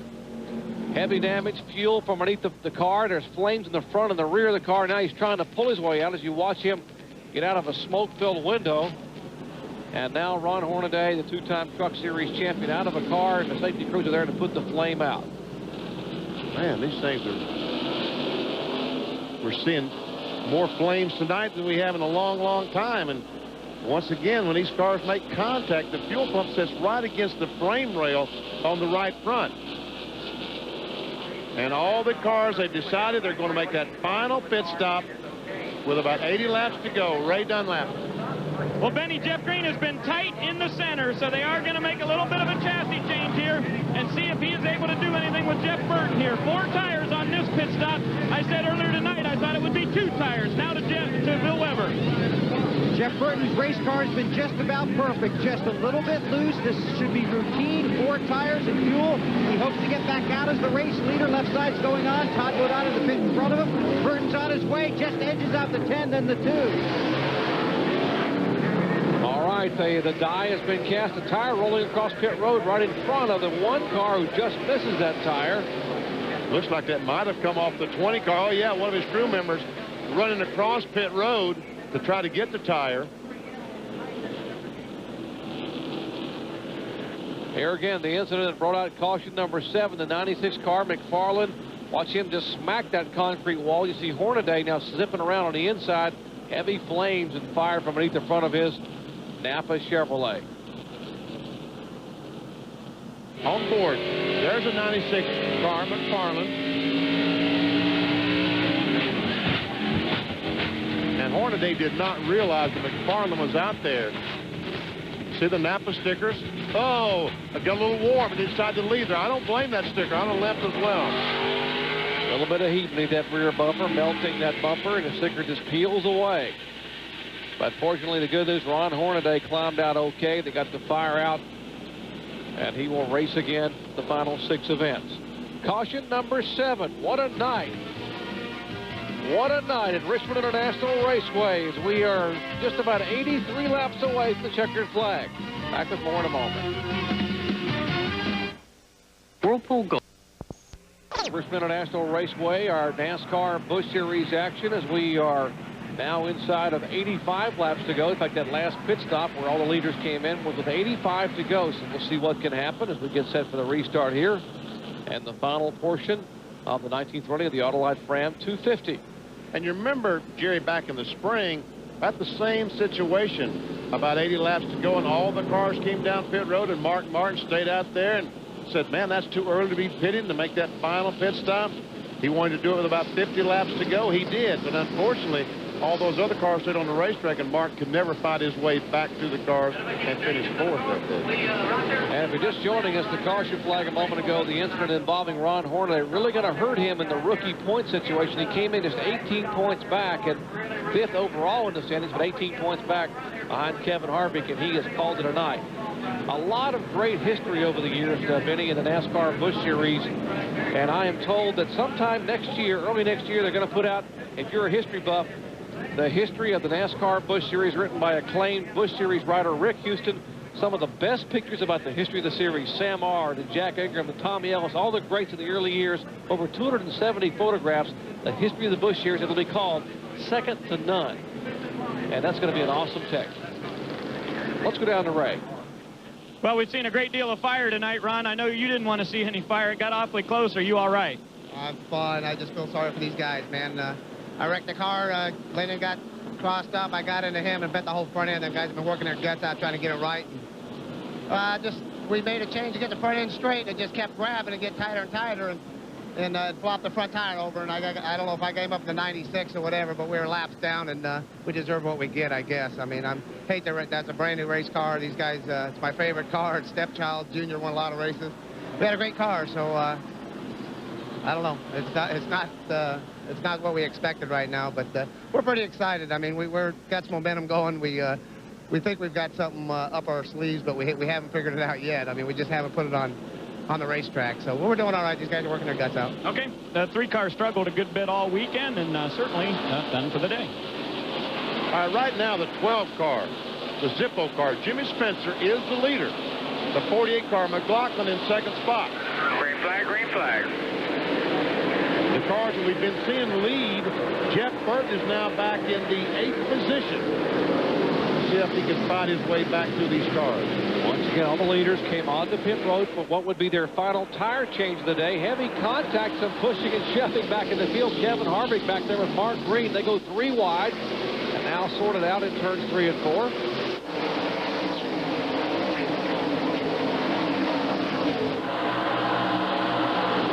Cars that you see, the 82, the 77 of Mike Wallace, 00, trying to stay in front of the 12 car, and if there is a caution flag, get a lap back. Mr. Excitement, Jimmy Spencer showing the way here in Richmond in the car number 12, the Zippo Chevrolet. There's the gaggle of cars behind him. There comes the car number 9 of Jeff Burton. Behind him is the 10 of Jeff Green. Todd Bodine is there in the 66 on the inside. Heavy traffic here on the restart. Our yellow freight bumper cam from Jeff Burton looking back at the Nesquik Chevrolet. We see Dick Trickle in the middle, 3 wide. Burton on the outside. Brandon Butler. Burton on the outside. Brandon Butler on the inside in the 52 car. Oh, and Jeff Green, the points leader, is a 3 wide on the outside. And there's Kevin Harvick, who got by Mark Martin in the car number 60. Harvick now trying to battle his way toward the front. There's Kevin Grubb. He's been running in the top 5 all night long in that 37 car. He will look to the inside of Todd Bodine. Now, what about Kevin Harvick's situation? We followed his progress all night long. They thought they had a problem. They didn't have a problem. What about him, Joe Weber? They don't know, Jerry. They're down here scratching their heads, and they're a lot smarter than I am. But when he pitted after the first time he had that smoke, there was no unusual tire wear and no fluid on their pit stall on the ground. So they don't know what the problem was, just that it's gone and the car is fast. And look at Mark Martin. He just got by Kevin Grubb in the 37. He's going by the 48 of Mike McLaughlin. And Matt Kenseth is back in heavy traffic. And Jimmy Spencer is just mired. Those are cars that are trying to stay on the lead lap, except for the 77 car. Well, actually, the 77 car is on the lead lap. So Mike Wallace has gotten back there, all trying to stay on the tail end of the lead lap. And now Spencer on the inside of Buckshot Jones. Got very loose, trying to pinch the car down and stay on the inside so he wouldn't get up there and rub Buckshot. Circuit City onboard telemetry on Ted Musgrave's Channelwalk Chevrolet. 3 wide, the leaders on the inside, and Mike Wallace backs out. And here comes the 9 car, Jeff Burton on the outside of Mike Wallace. Ooh, couldn't quite make it. And here comes the Elton Sawyer 98 car. That's a battle for the 2nd spot. And Jeff Burton looks like, oh no. Mike Wallace comes up and almost gets into the Jeff Burton. Here comes Elton Sawyer on the inside. Now Mike Wallace is a lap down and back in 31st position. And Burton is trying to get up there and race the leader for the lead. The 12 car is the leader. Now Wallace, I should say Burton will try it high. Mike Wallace is there. Right behind Jeff Burton, as you mentioned a moment ago, is the 98 of Elton Sawyer, but he's getting a challenge now from the 10 car. There he is, Jeff Green on the inside of Elton Sawyer. And looks like he's going to take that spot away and move into 3rd spot. How about another green there? David Green getting passed by Todd Bodine, 4th position. David Green having a good run. He was back in the 5th spot, now being back in 6th position, now being shown back in 6th position. Meanwhile, back up front, side by side, the 82 and the 00. On the tail end of the lead lap, Musgrave in the 82, Buckshot the 00. Here's the leader. Jimmy Spencer says, come on, guys, I needed some way to get by. Of course, they're running pretty well. They're running pretty well, and they need to stay out there in case there is a caution flag, because we've seen a lot of caution flags tonight, and as close as they're running, it's almost guaranteed we'll see another one. Spencer getting a challenge now on the inside from Jeff Burton. Fresh tires for Burton. NorthernLight.com Ford, and right behind Burton is our points leader, the Nesquik Chevrolet for Jeff Green. Still door-to-door in turn 3. Boy, Spencer's keeping that 9 car down as low as he can on the racetrack, not letting that 9 car move up and abuse the entire racetrack. Burton inches ahead, but still watch out close. The 12 car keeps the 9 car right on the bottom of the racetrack. And here comes the 66 car on the inside of Jeff Green. Mike Wallace trying to go by on the outside. Still 3 wide. They are 2 by 2 by 2. The leaders of the 9 and the 12 car. And they touch, they bump, they touch again. Well, Jeff Burton is trying to move the 12 car up to get some racetrack, but Jimmy Spencer does not want any part of that. He wants to keep him as close to the yellow line as he can. Now Burton by about a half a fender. Here comes Spencer battling back. Jimmy's not going to give up. No way, shape, or form will Jimmy give up the short track ace, the former NASCAR modified champion, and now Now Burton got him, and here comes a challenge on the inside of Spencer by Jeff Green for second position. Now Spencer's probably going to give the 10 car a little bit more room than he gave Jeff Burton, because if you can't win, there's really not that. You don't have to do it for second spot just for the victory. As Jeff Green easily and quickly moves by Jimmy Spencer as Todd Bodine tries to get on the inside. Now there's the battle behind Jeff Burton. He's still trying to get by these cars here in front of him. As Burton now moves around Buckshot and will try to make a move on Musgrave. One of the rear window straps has been upwards and flying on the back of the 12 car. That's the Spencer car. You can sort of see it sticking up in the air. And Mark Martin, the Winn-Dixie car, he sees the 00 there. He decides to follow Jimmy Spencer on the outside of Buckshot. It'll be 60 laps to go next time by in the final short track slugfest of the year in the NASCAR Busch Series Grand National Division. And what a way to go out for the year 2000 on the short tracks. They have bumped, they have rubbed, they have pushed, and they have shoved. And it's not over yet, folks. Now we see Matt Kenseth, the 17 car, the 71 car. Dick Trickle's in there. Jay Sauter. Here comes Kevin Harvick and Jeff Purvis. These are all lead lap cars being shown in 11th, 12th, 13th, 14th, and 15th. The 71 car of LePage, the Red Man Ford, is in 11th spot. The battle now side by side for 12th position between Kenseth and Trickle. Now Kenseth will have it, or actually almost have it on the inside. Kevin Grubb, the 37. They were 3 abreast for just a second as Kenny Wallace goes by in the last car at 25. And Elton Sawyer, these fresh tires that these other cars have, you just can't quite keep up. And once again, on 3 wide. Oh, Jay Sauter wisely backs out going in turn 3. Jay gives Matt Kenseth some room on the inside of the racetrack. Here goes Harvick by. Now Harvick and Sauter battling side by side. That is for 14th spot.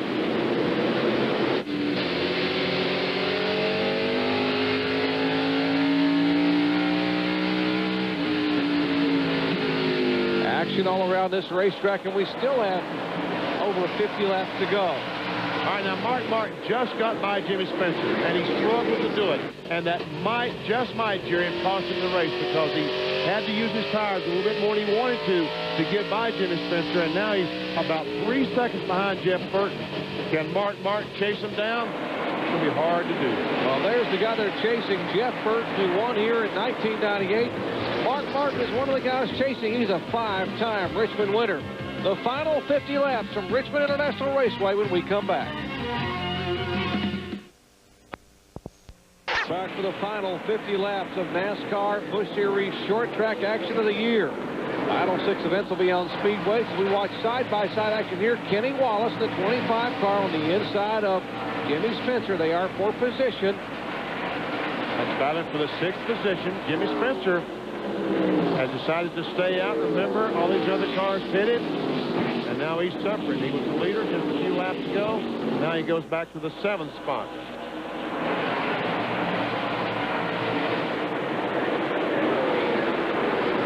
Kenny Wallace, a former 2-time Busch Series most popular driver. Pretty good battle back here, Benny, for position between the 11th, 12th, and 13th place cars. Dick Trickle in the 5 car, the Snyder Trucking car. Pretty good battle, pretty good shoving match a moment ago between he and the 17 car, the Visine Chevy of Matt Kenseth. Kenseth just almost lifted the rear wheels off Dick Trickle on turn 2 as he came off the corner, had a run. Meanwhile, here comes Jay Sauter and the 1 and the 2. And a 1 and a 2, and side by side. And a 52. Brandon Butler is currently in the 14th position. That's 14th, 15th, 16th, and 17th, 18th. Good run from Brandon Butler. Terrific run. Meanwhile, he's got company on the outside. Kevin Harvick. And there is the blue car, the 57 car of Jason Keller. We haven't had much chance to talk about Jason tonight, but he is second in points. 600 points behind his teammate Jeff Green, but most importantly, he was only 23 points ahead of a challenging Kevin Harvick when the night began. Very tight points battle, 2nd, 3rd, 4th, and 5th. As a matter of fact, he's racing with Kevin Harvick right now, about to take that spot away, or trying to, as Harvick is caught up behind the last car of Lyndon Amy.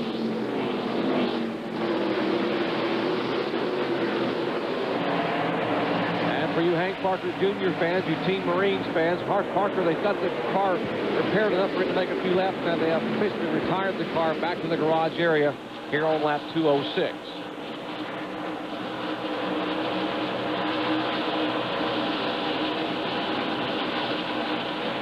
Brandon Butler gets by the 98 car, and Randy LaJoie also gets by.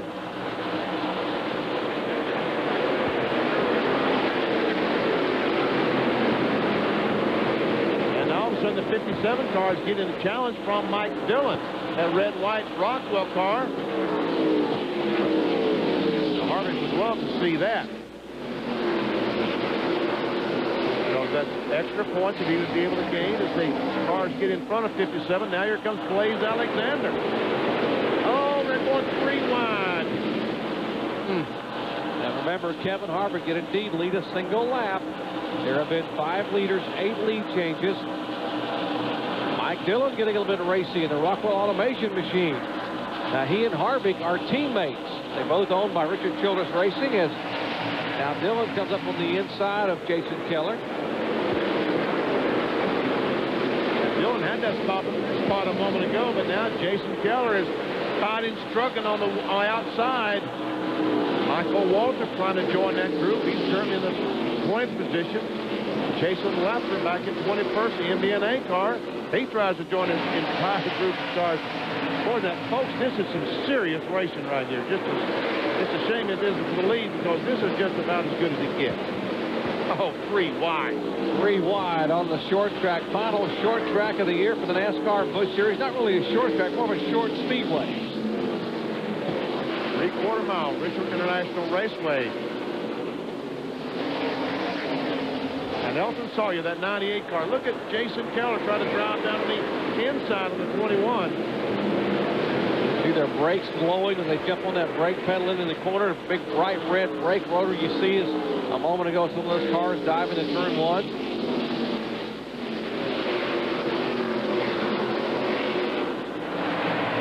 Now Randy LaJoie has caught the 52 car. Brandon Butler just takes that spot away. As Jay Sauter, he tries to chase him down. 43 car, Quality Farm and Country is up in the 12th position. And now with LaJoie, the onboard Bob Evans restaurant camera. With the hood bobbing up and down a little bit there. The wind and the breeze whipping that hood, and he moves to the inside of Musgrave. And now you can just see him set his sights on Jay Sauter, but he can't hold a position.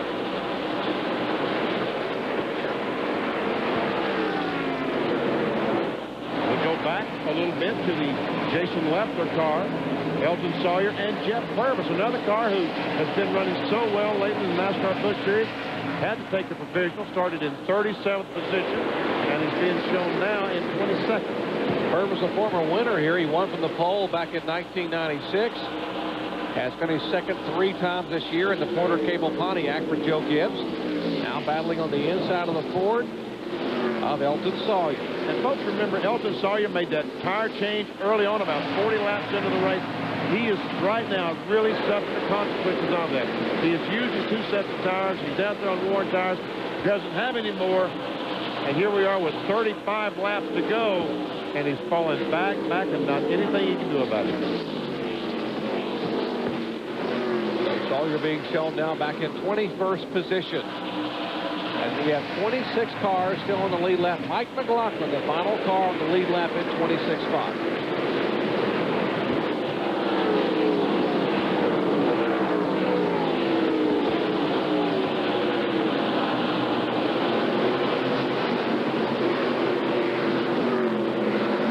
Well, the final 30 laps possibly setting up here. There's the guy they're chasing, the NorthernLight.com Ford. Tommy Morgan calling the shot for Jeff Burton, who's showing the way with 30 to go. I don't know. I can't seem to find... Here at Richmond International Raceway, of course, we got more action coming your way from Dover, Delaware on Friday at 8 o'clock Eastern Time. The MBNA ecommerce.com 200 for the NASCAR Craftsman Truck Series. That's coming your way on ESPN. That's next Friday, 8 o'clock Eastern Time, September 22nd. That's not next Friday, Jerry. That's a couple of Fridays from now. September 22nd. That is 8 o'clock Eastern Time. The MBNA ecommerce.com 200 NASCAR Craftsman Truck Series event from Dover, Delaware. 2 weeks off. A couple of weeks off. Jeff Burton still continues to lead the NorthernLight.com Ford Taurus, and he has just under a 1 second lead on Jeff Green. Jeff Green is not letting him get away. These guys have pulled out to over 4 second lead on the third place car of Todd Bodine, but Jeff Green is keeping that 9 car in his sights as Randy LaJoie finally gets by the 43 car and moves into the 12th position.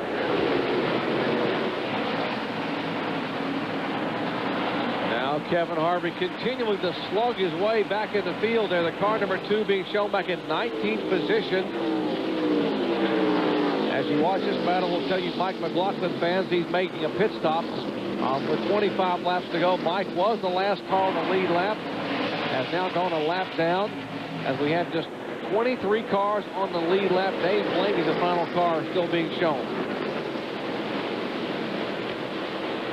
Kevin Harvick, who ran so well earlier on in that AC Delco Chevrolet, seems to be struggling now. He's fallen back to the 20th position.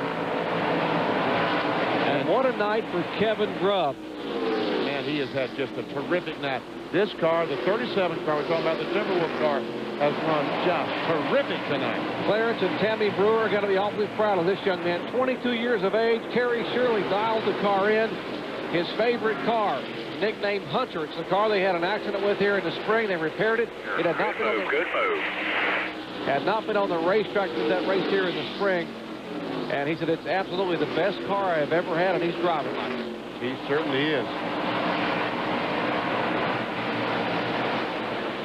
Meanwhile, Kenny Wallace at Lance car, the 25 car, in 6th spot. Kenny Wallace also gets around this racetrack very, very well. Jeff Burton still continues to lead.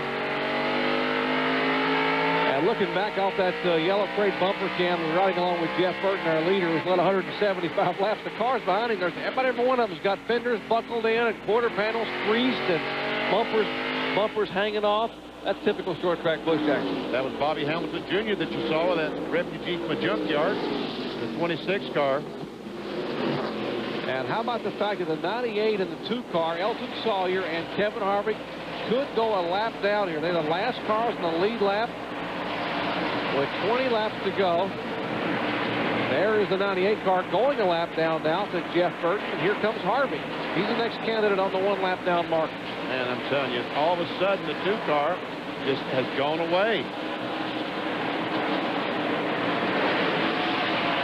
Jeff Burton seems to drive under these cars and get by them on the bottom of the racetrack fairly easy. We talked about how Rusty Wallace could drive a Ford Pinto at Bristol and probably win. He's just that good at that racetrack. Jeff Burton is just awfully darn good here. He's great in the Busch car. He's on the pole for the NASCAR Winston Cup event on Saturday night. He loves this track, and this track is awfully good to him. Yes, it is. And also, he grew up in South Boston, Virginia, just down the road about 100 miles. He's still running extremely high on the racetrack, trying to get a grip. All of a sudden, I'm told that Dick Trickle, the 5 car, may have a problem. He was running in 10th position. Dick Trickle, a 2-time winner in Busch competition, driving the Snyder Trucking Chevrolet, owned by Jimmy Spencer, by the way. Dick's last win came at Darlington back in September of 1998. Car slipping and sliding a little bit up across the racetrack. But now it doesn't appear that somebody might have a flat tire or anything, but it doesn't appear as that's happening now. All right, 7th and 8th spot is up for grabs. There is the car number 12 of Jimmy Spencer, the Zippo Chevy. Here comes David Green. David Green, who started back in 34th position.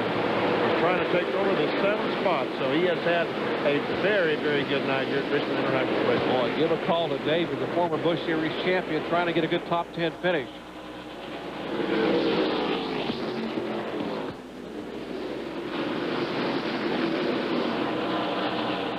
They move in on Casey Atwood, the car number 27, the Castrol Chevy, to put him, actually he's already being shown 6 laps down in 34th position.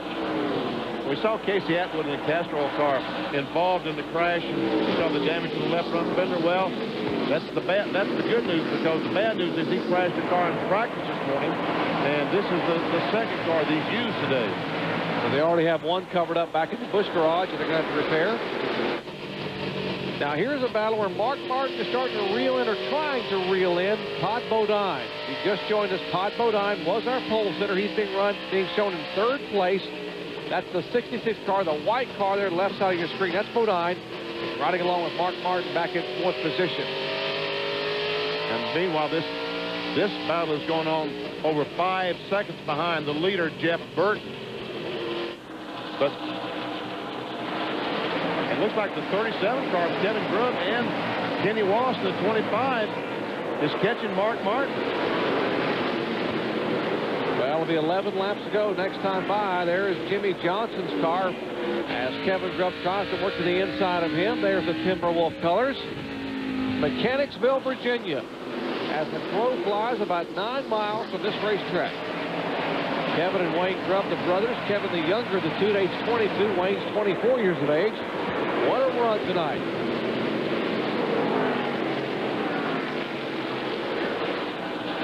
They'll get 10 laps to go. That signal next time by from flagman Matt Abernathy.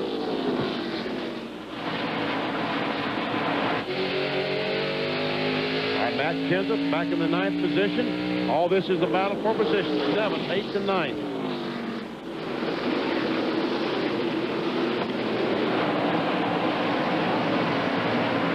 David Green, you certainly don't want to give up a position in the last 10 laps.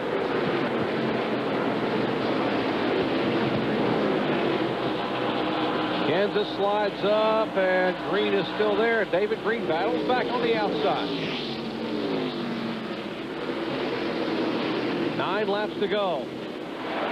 Final short track event of the year for the NASCAR Busch Series Grand National Division. And these fans have not been disappointed. Side-by-side battles all over this racetrack. We mentioned that Jeff Burton is the leader. Jeff Green's in 2nd. Todd Bodine is 3rd. Mark Martin 4th, and Kevin Grubb is 5th. Right along with Matt Kenseth, who's being shown back in 9th spot, looking back at David Green in 10th position. And Jeff Purvis, who we showed you earlier, having a good run tonight. The engine has gone sour in that car. He's losing position. He's now a couple laps down, back in 30th spot. Well, Jimmy Spencer's in the 12 car, and he owns the 5 car. Dick Bickle, who's driving for Jimmy, gives the boss a shove. Says, out of my way, man. I'm trying to make some money here. That would not be good to spin out the boss. No, it would not be good. Not be a good move at all. Mr. Carr saying, what are you doing? What are you thinking, man? But at least Spencer moved over and let the 5 car go by pretty easily. And Jason Keller moves into the 12th spot, gets by Randy LaJoy.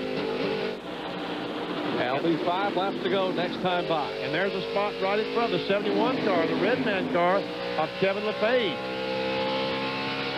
Jason Keller might be able to run him down before this is over. Right now, the 9 car of Jeff Burton is pulling away a little bit from Jeff Green in 2nd spot. It's almost a 2.5 lead right now as we watch this battle for the 11th, 12th, 13th. Jason Keller right now has a good race car. We're talking about this blue, number 57. As they battle for position, that is Kevin LePage, as you mentioned, and Jason Keller, 2 veterans. LePage, a full-time Winston Cup competitor. 4 laps to go. Every position is critical here. Jeff Burton, the leader. Jeff Green in 2nd spot. Todd Bodine is 3rd. Mark Martin 4th. And Kevin Grubb in 5th spot. And Matt Kenseth just drove by Jimmy Spencer to take over the 8th position.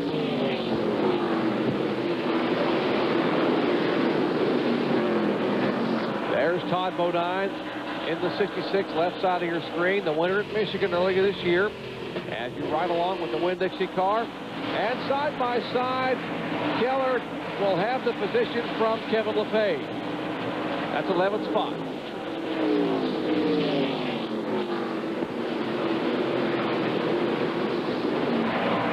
Now here is Mark Martin up on the rear deck with 2 laps to go of Todd Bodine. As the white flag is waved to Jeff Burton. NorthernLight.com Ford showing the way. Here's the battle now for 3rd position. Mark Martin looks to the inside of Todd Bodine.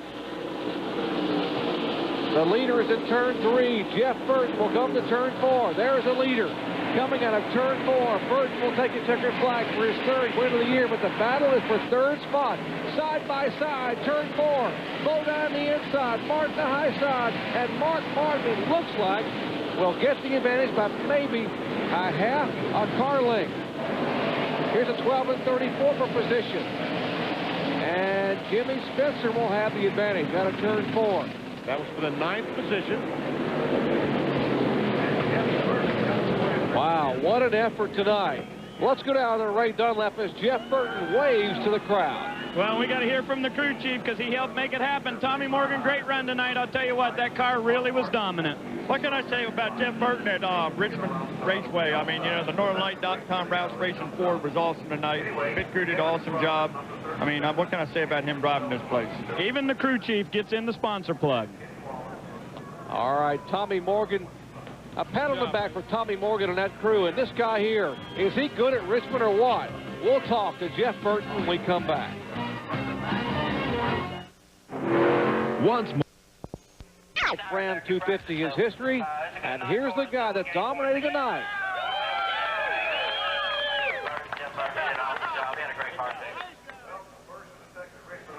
An incredible effort by Jeff Burton, who led 197 of 250 laps. 6 races this season he has led, 10 starts. He picked up his 3rd career win for this year, his 13th overall.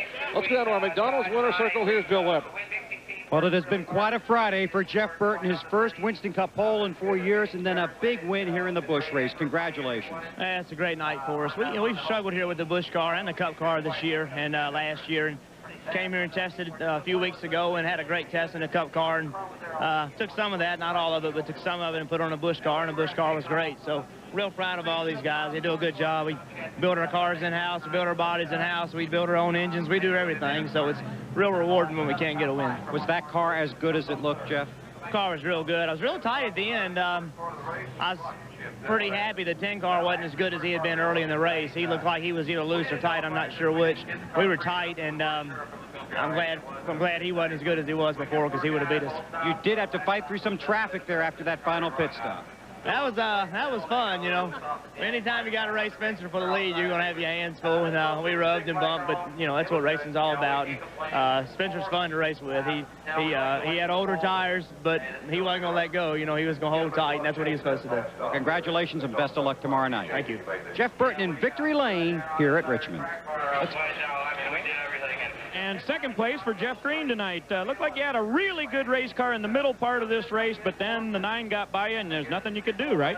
Well, he was just a little bit better than I was right through traffic, and was trying to take care of my Nesquik Chevy a little bit. But, you know, if I got to him, I don't know if I could ever pass him. We were just so even. I think we were just so equal every lap, and whoever got the brakes on the lap traffic was going to win. But good night for him, and just a good night for our Nesquik Chevy. My guys did a great job today again. Made a few adjustments before the race started. Man, it was right on. That's all you can ask for him. I need to let you know something. You got a great big point lead. You don't have to take care of the car. Well, we want to win these races, you know, and you can't win if you don't have all the fenders on them, and that's all about. We raced them as hard as we could race them. They're the last 50 laps. Sliding all over the track, but I'm sure he was too, and just a great race. Hope it's a great race for the fans. Okay, good point from Jeff Green. He finishes second tonight at Richmond. That was Jeff Green's 7th top 5 finish in 8 short track events this year. We take a look at the NASCAR Busch Series standings with 6 events remaining in this 2000 season. Look at Jeff Green's lead, 649 points. And then Harvick back has lost a little ground to Jason Keller tonight. Todd Bodine in 4th spot, Elton Sawyer, Hornaday, LaJoy, Green, Atwood, and Jimmy Johnson, who's back in the 10th spot in the standings. Back with more to wrap it up from Richmond in just a moment.